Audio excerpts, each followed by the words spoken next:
Malgrat es digui al contrari, un dels punts més forts d'Akira Toriyama a l'hora d'escriure Bola de Drac era la seva coherència a l'hora de desenvolupar combats i personatges. En aquest canal s'analitzarà des d'una perspectiva enfocada exclusivament en el manga, l'única font canònica, i comprovarem com sovint les guies oficials no entenien l'obra i la feien semblar molt pitjor del que era en realitat. Finalment ha arribat l'hora de fer un dels vídeos que més ganes tenia de fer, que és el de demostrar els nivells de poder amb què treballa aquest canal. Com bé sabreu, no toco un tema fins que haguem arribat al punt de la història on aquest queda ben definit. I crec que és precisament al punt on som, just abans del joc del Cèl·lula, tot i que en aquest vídeo cobriré el Cèl·lula perfecte, així que m'anticiparé una mica als esdeveniments, on se'ns donen les pistes clau que permeten resoldre aquest trencaclosques que tants fans ha marejat durant tant de temps, per culpa de les guies, tot sigui dit.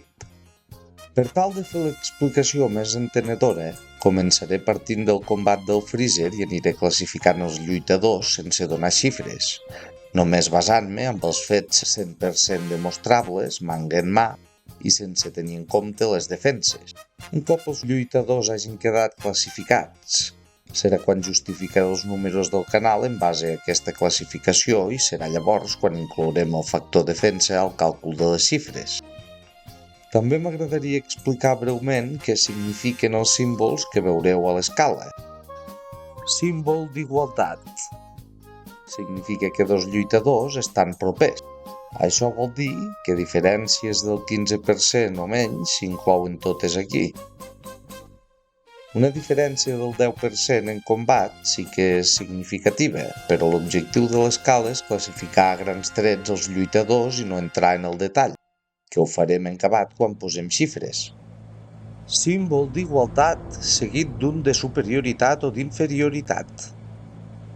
Significa que estic indecis entre un d'aquests dos símbols. Vol dir que sé que un lluitador és més fort, però no puc determinar si aquesta diferència és prou gran com per considerar-ho una diferència de més del 10% a favor del més fort. El faré servir poc, us ho prometo. Símbol de superioritat. Significa que un lluitador supera l'altre clarament, d'un 16 a un 35% més fort, aproximadament. De vegades, la diferència entre dos lluitadors no és prou gran com per justificar el símbol de superioritat quan comparem un lluitador amb el que el segueix immediatament després. I si s'encadenen varis casos així, pot ser que tinguem 4 o 5 lluitadors relacionats entre si per un igual, però que la diferència entre el primer i el darrer sí que justifiqui un símbol de superioritat. En aquest cas, quan la diferència entre el lluitador més fort dels que encadena símbols d'igualtat i el punt on ens trobem justifica el símbol de superioritat, aquest es representarà sota de l'igual. Doble superioritat significa que la diferència entre ambdós lluitadors és abismal, més d'un 35%. Superioritat 2x superioritat el reservo per als casos exagerats on la diferència sigui més del doble. I finalment, més gran i interrogant significa que la diferència entre ambdós lluitadors no es pot determinar al punt de l'explicació on som. També veureu que a sota de cada lluitador s'indiquen el percentatge de força i el context de l'estimació.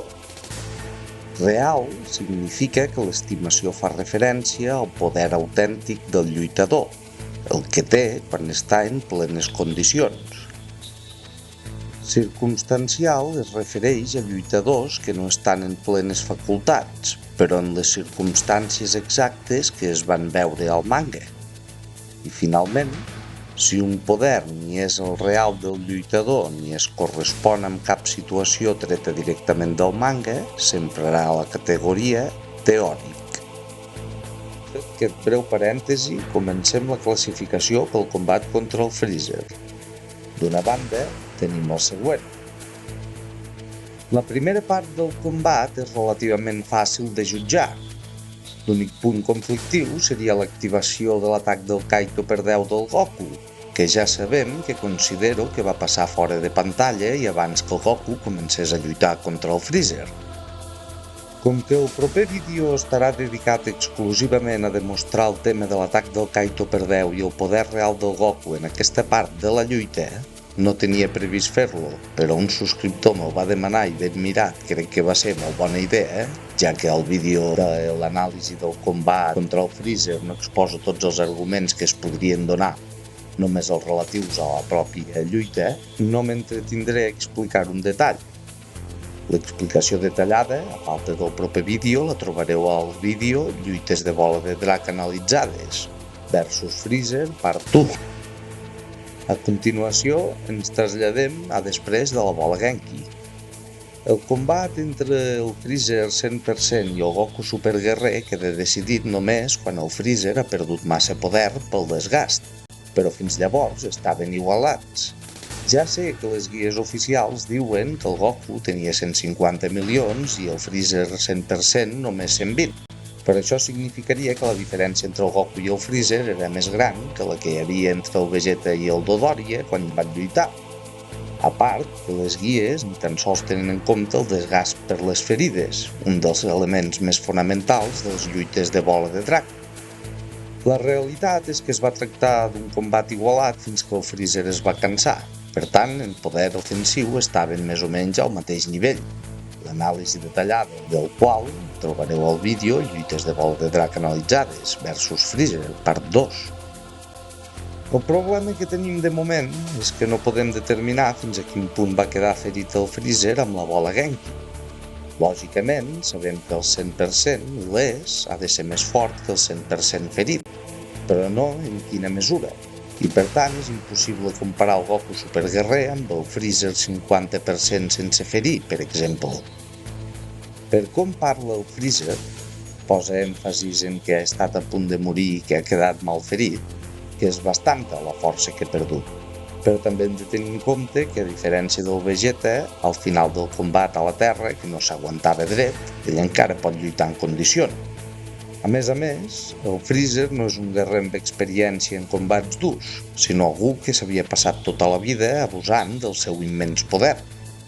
El que representa estar mal ferit o a prop de la mort per algú com ell no té per què ser el mateix que per algú acostumat a jugar-se la vida lluitant, com el Goku o el Vegeta, per exemple. Per tant, de moment, el poder perdut per les ferides el deixo en incògnita. Per acabar-ho d'adobar, tampoc podem determinar amb precisió el poder que va perdre fent el Rook en les seves formes anteriors.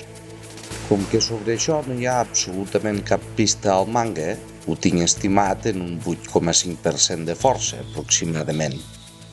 500.000 unitats menys al 25% de la seva forma final. No és que me n'hagi anat a buscar aquest percentatge per cap motiu concret. Com que el que ens permetrà de dur les xifres ho trobem a la saga Cèl·lula, de moment ens quedem amb l'escala que inclou el Goku Super Guerrer, ja que aquest sí que ens serveix de referència per la saga dels androides i ens permetrà lligar amb tot el que vindrà a continuació. Per tant, de moment l'escala queda així. Seguim.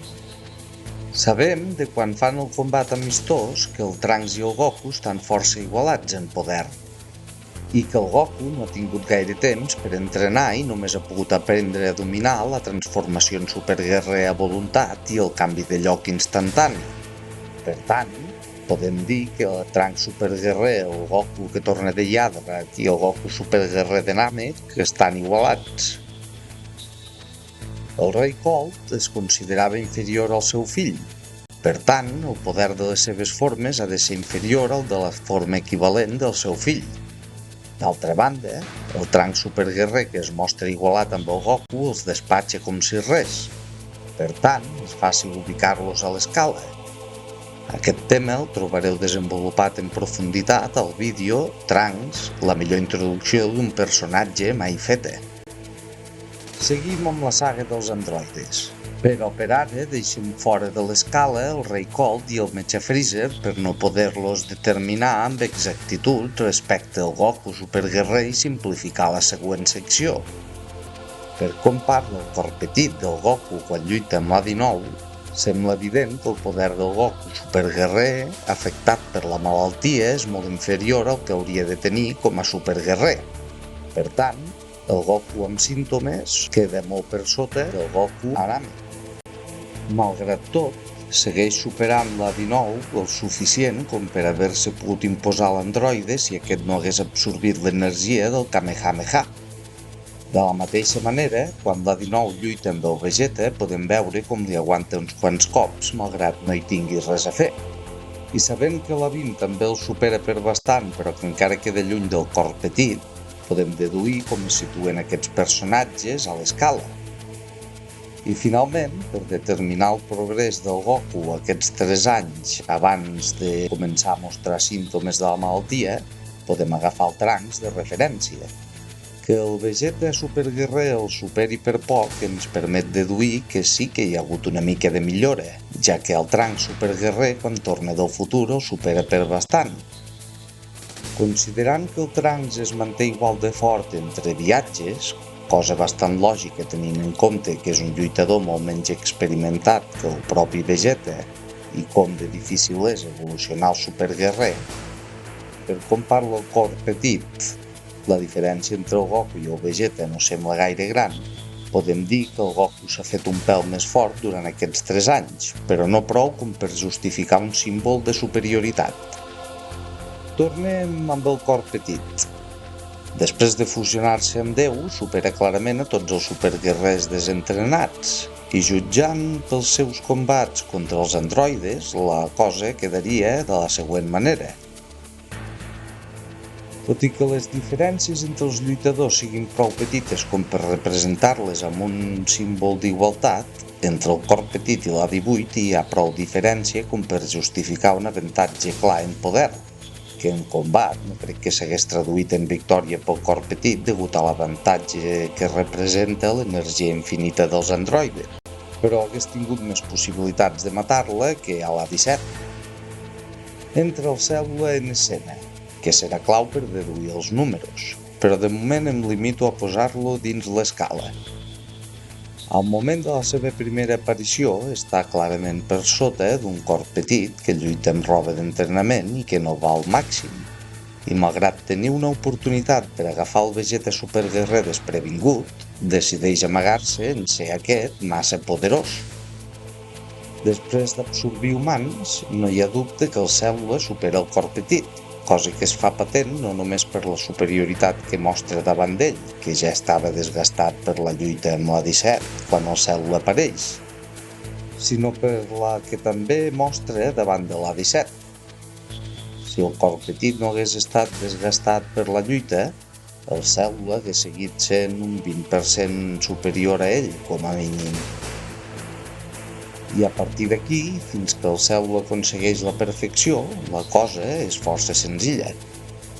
L'únic que caldria determinar és la superioritat del Super Vegeta respecte al Cèl·lula en segona forma. Si ens fixem en la lluita, i més concretament en les expressions facials del Vegeta, podem veure que, malgrat li clavi una pallissa al Cèl·lula, aquesta no és comparable a altres pallisses de la sèrie, com la que el Freezer li clava a ell, per exemple. Aquí el Vegeta lluita seriós i posa força darrere dels cops. Per tant, crec que estaria menys d'un 36% per sobre del Cèl·lula. Fins aquí estic ignorant dades que ja ens permetrien filar més prim, però per simplificar l'anàlisi, de moment em limito a situar els lluitadors a l'escala i sense tenir en compte la defensa.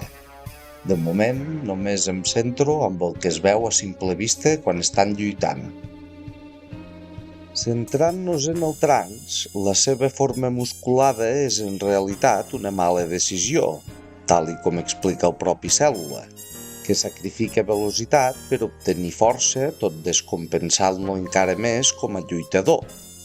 Per tant, malgrat que pel qui capta energia es pugui semblar que està incrementant el seu poder, en realitat, el seu poder de combat, mesurat per un scooter, cauria respecte a la seva forma anterior. Sabem que el Cèl·lula és un clon millorat del Freezer que combina les millors qualitats dels lluitadors que el formen. Per tant, podem dir que un cop completat, sens dubte ha de ser com a mínim tan fort com el Freezer al 100% estant il·lès. el lluitador més poderós del qual estava format. De la mateixa manera, si el Goku pot aproximar tan bé el poder del cèl·lula, és de ben segur perquè agafa el del Freezer com a referència. Per tant, i per com actua el Son Goku, sabem que quan surt de la sala de l'esperit i del temps encara es considerava inferior al Freezer de Namek. D'altra banda, que l'estratègia del Goku per guanyar el cèl·lula via Son Gohan surti tan bé, també demostra que el poder del cèl·lula no es podia allunyar molt del Freezer, tot i que sembla evident pel fet que no forci el cos quan lluita al màxim i per com va el seu combat, que és un lluitador molt més compensat i que no té el problema de desgast que tenia l'emperador de l'univers. A més, aquí hi ha un detall que cal destacar.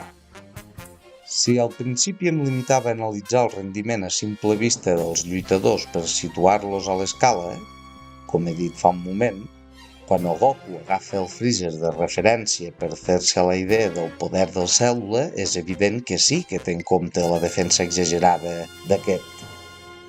Per tant, a partir d'aquest punt, l'escala s'ha de reformular per ser coherent amb si mateixa per tenir en compte la defensa exagerada del Freezer.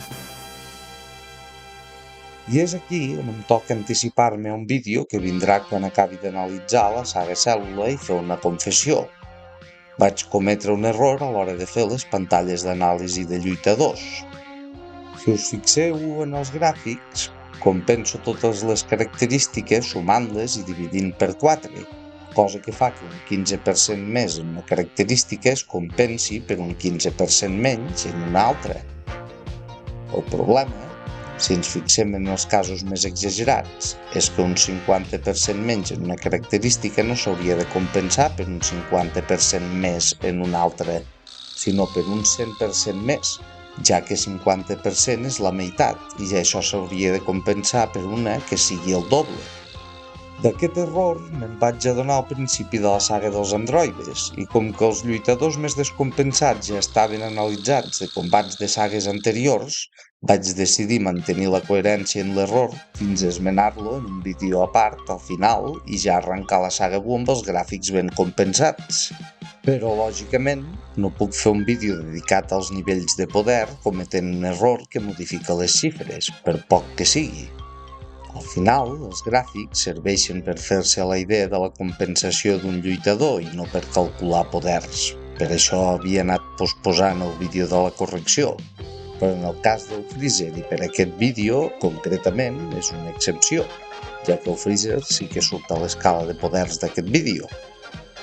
El cas és que al vídeo del Freezer vaig dir que la defensa del 240%, tenint en compte que el Goku, la bola Genki, la fa pensada per matar un Freezer al 100% de força, era el mínim absolut que podia ser. Bàsicament, li vaig posar així de cometa, cometa, baixa, cometa, cometa, perquè m'encaixés amb les xifres de poder que tenia calculades, però tenint en compte aquest error que comento, la defensa del Freezer encara ha de ser més alta. Pensem-hi fredament. A aquelles alçades de la lluita, el Goku ja s'havia adonat de la defensa exagerada del Freezer quan surt il·lès del cop que el Goku li clava per sorpresa. Important tenir aquest factor en compte després de distreure'l amb el Kamehameha teledirigit. Per tant, la bola Genki ja havia de contemplar en part la defensa exagerada del Freezer. A més, a diferència de la Terra que està debilitada, aquí el Goku sí que aconsegueix llançar la bola Genki amb tot el poder que tenia intenció d'acumular. Fixem-nos en quan el Goku activa l'atac del Kaito per 20 contra el Freezer. El Freezer, d'entrada, intenta aturar el Kamehame amb simple força física, però quan veu que no podrà, fa servir un atac d'energia propi per fer explotar l'atac i sortir-ne sense cap ferida greu. La que més mal li fa és la de la mà, i no deixa de ser una rascada, tampoc. Si la bola Genki s'hagués limitat a tenir el poder just per superar el Freezer al 100%, aquest hagués pogut fer el mateix. Per tant, quan el Goku la prepara, té en compte tot això. Que el Freezer la sobrevisqui només al 50% de força significa que tot el percentatge de marge que el Goku va donar per sobre del 100% per assegurar-se, també entre cometes, que el matava d'un sol cop, duplicat, no va servir per matar el Freezer de tan exagerada que tenia la defensa. I això que la bola Genki és especialment efectiva contra els malvats, i el Freezer és un dels més malvats de tota la sèrie. Això també permet explicar millor que pogués sobreviure a l'explosió del planeta Namek sense pràcticament gens de poder. Per tant, i tenint en compte tot això, les pantalles del Freezer en forma original i també algun altre lluitador, però no són rellevants per a aquest vídeo, quedarien tal i com les haureu estat veient ara en pantalla. I finalment, la diferència entre el Freezer 100% teòric i el Cèl·lula. Aquí, d'una banda, hi ha el fet que els càlculs del Goku acabin sortint bé, que ens limita el marge pel qual el Cèl·lula pot superar el Freezer, però de l'altra també hi ha el detall de quan el Cèl·lula treu tot el seu poder i aconsegueix fer dubtar el Goku i la resta per uns instants. Això s'explica, al meu parer, pel fet que qui capta les energies sent el ki del lluitador i no el seu poder de combat real, que l'anirà deduint després a mesura que hi vagi lluitant. Aquest tema el tinc desenvolupat al vídeo Què és millor? Scooters versus captar energies. En ser el Cèl·lula un lluitador més equilibrat que el Freezer, un scooter ja donaria una xifra més alta si li mesuréssim el poder. I si a això hi sumem el fet que la descompensació del Freezer venia per la seva defensa exagerada, és comprensible que la diferència de poder a ulls d'algú que capti energies encara sembli més gran, ja que el Cèl·lula té un ki més alt en relació al seu nivell de poder que el Freezer, justificant-se així la sorpresa del Goku quan el Cèl·lula decideix emprar tot el seu poder. Per tant, i tenint tot això en compte, l'escala quedaria de la següent manera. Sabem que el Son Gohan, com a superguerrer de poder complet, superava el Son Goku clarament. Tot i que no ser tan bon lluitador, el Cèl·lula no es pren la molèstia de rebaixar-se al seu nivell de poder per fer un combat igualat. Tenint en compte que el Cèl·lula encara tenia força poder en reserva, no el treu tot fins que el Son Gohan es transforma en superguerrer de nivell 2 i mata els seus fills, la superioritat que mostra respecte al Son Gohan ja abans de treure les reserves d'energia, i també que el pla del Goku contemplava clarament que el Son Gohan s'enrabiés, per això es segueix mostrant tan confiat malgrat el Cèl·lula comenci guanyant-lo de pallissa, faria que l'escala quedés així. Però encara podem anar una passa més enllà. Quan el Goku surt de la sala de l'esperit i el temps i li demana al fullet Karin que el compari amb el Cèl·lula, li fa una demostració de poder al 50%. I vet aquí una de les dades que ens dona el manga i que ens permeten començar a lligar-ho tot. Resulta que la del Cèl·lula amb el Goku no era l'única comparació que s'estava duent a terme en aquell moment. El Vegeta, quan sent el poder del Goku, de seguida admet que l'ha superat. Però el que el Vegeta no sap és que allò només era el 50% del poder del Goku. Per tant, la diferència entre el poder del Goku després de la sala de l'esperit i el temps i el Super Vegeta havia de ser de més del doble. Aquesta dada del Super Vegeta, a més, ens va de fàbula perquè ens permet incorporar la part del combat amb el Freezer que havíem hagut de deixar fora per no saber com relacionar-la amb la resta de l'escala, ja que tenint el Freezer 100% il·lès de referència i sabent això del Super Vegeta, tenim prou pistes per saber on va cadascú.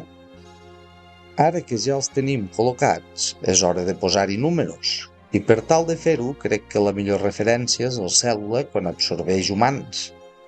També podríem calcular-lo a partir del Freezer al 25% de força Namek, jutjant el paper que fa contra el Goku i el Vegeta. Però això ho deixo pel proper vídeo, el de la justificació de l'atac del Kaito per 10 activat durant tot el combat, ja que és una aproximació menys exacta que aquesta, en la qual podrem emprar xifres.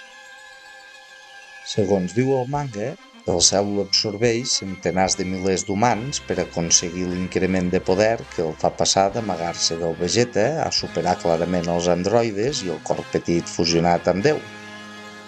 Com bé sabeu, aquest canal empra les unitats de poder dels scooters com a referència. I tot i que energia vital i poder de combat no siguin ben bé el mateix, un nadó tindria molta més energia vital del que el seu poder de combat ens donaria a entendre, però de la mateixa manera un ancià tindria un poder de combat molt superior a la seva energia vital, per poc que encara pogués fer vida normal, sí que estan correlacionats i podem fer una aproximació.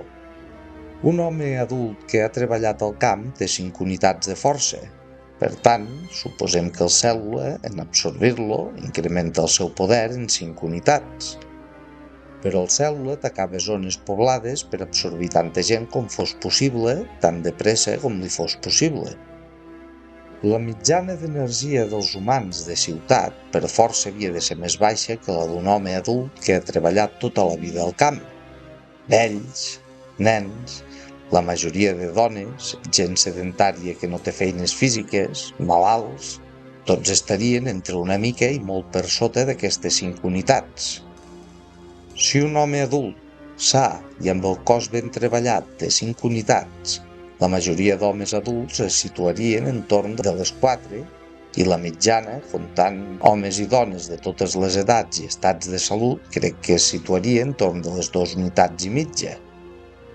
Si el cèl·lula liquida entre 200 i 900.000 persones, si Bola de Drac l'hagués escrit un occidental diria que el límit seria més baix perquè nosaltres tenim la unitat dels milions i el que s'apropés a 500.000 ja ho expressaríem com a mig milió, però un japonès en no tenir aquesta unitat entenc que en dir centenars de milers agafa tot el rang dels centenars de milers, a una mitjana de 2 unitats i mitja, restant els humans que el cèl·lula ja devia haver absorbit entre Gingertown i Rodalies, el seu poder augmentaria en torn del 1,5 milió d'unitats.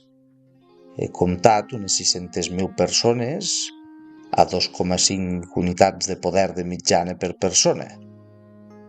La diferència entre el cor petit completat i el cèl·lula de Gingertown era notable, i la del cèl·lula amb humans absorbits respecte als androides i aquest cor petit, també. Per com actua el cèl·lula quan es topa amb el Vegeta, no l'ataca malgrat tenir el factor sorpresa a favor, queda clar que estava per sota d'ell, però tenia aura de superguerrer, així que d'entrada el situaria un 15% per sota del Vegeta superguerrer aproximadament. Menys tampoc, perquè el Vegeta anava volant a tota velocitat i atacar-lo hagués requerit exposar-se. Per tant, quan el cèl·lula descarta fer-ho, també té això en compte. Per tant, la diferència en poders des del meu punt de vista seria la següent. Cèl·lula de Gingertown, després de la lluita amb el cor petit, estaria aproximadament un 15% per sota del Vegeta superguerrer, que estaria un 10% per sota del cor petit fusionat, que al seu torn estaria un 20% per sota del cèl·lula havent absorbit 1,5 milions d'unitats. Si aquests percentatges de superioritat els normalitzem respecte al cèl·lula, tenim que el cèl·lula de Gingertown més un 51,8% del seu poder, 15% entre el cèl·lula i el Vegeta superguerrer, 11,5% entre el Vegeta i el cor petit fusionat respecte al cèl·lula i 25,3% del cor petit fusionat al cèl·lula amb humans absorbits, altre cop en el percentatge normalitzat respecte al cèl·lula de Gingertown, tenim que la cèl·lula de Gingertown més 51,8% és igual a cèl·lula més 1,5 milions d'unitats. És a dir, 1,5 milions d'unitats vindria a ser un 51,8% del poder de la cèl·lula de Gingertown. Una regla de 3 bàsica ens permet aproximar el poder de la cèl·lula de Gingertown en torn dels 2,9 milions d'unitats. I permeteu-me insistir en això. Aproximar. Algunes xifres poden ballar segons la interpretació de cadascú perquè el manga és prou flexible com per permetre-ho, fins a cert punt. Però com podeu veure, els números que faig servir al canal tenen el seu raonament a darrere. Ara que sabem el poder de la cèl·lula de Gingertown, la resta cau pel propi pes i es pot calcular fàcilment, quedant l'escala amb nivells de poder de la següent manera. Com he dit, amb aquest vídeo no pretenc dir que aquestes hagin de ser les xifres 100% exactes, i de fet, segur que molts lluitadors poden ballar centenars de milers o fins i tot algun milió d'unitats amunt o avall. Però el que sí que pretenc és donar una referència del que crec que tenia el mestre Toriyama en ment quan va escriure Bola de Drac i que les guies oficials havien pervertit totalment amb les seves anàlisis superficials.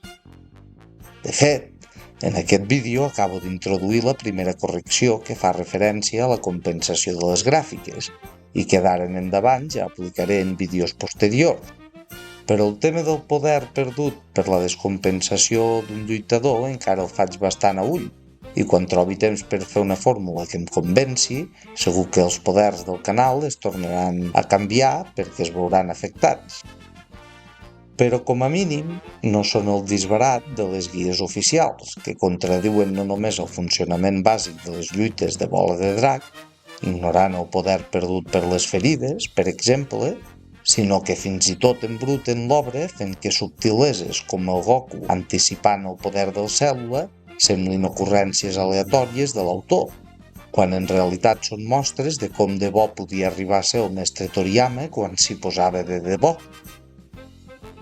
Al final m'ha acabat quedant un dels vídeos més feixucs del canal, així que si us ha quedat cap dubte sobre aquest tema, no dubteu a fer-me'l saber a la caixa de comentaris i l'intentaré resoldre el millor que pugui. Espero que hagueu gaudit de valent del vídeo i que ens veiem als propers. Salut!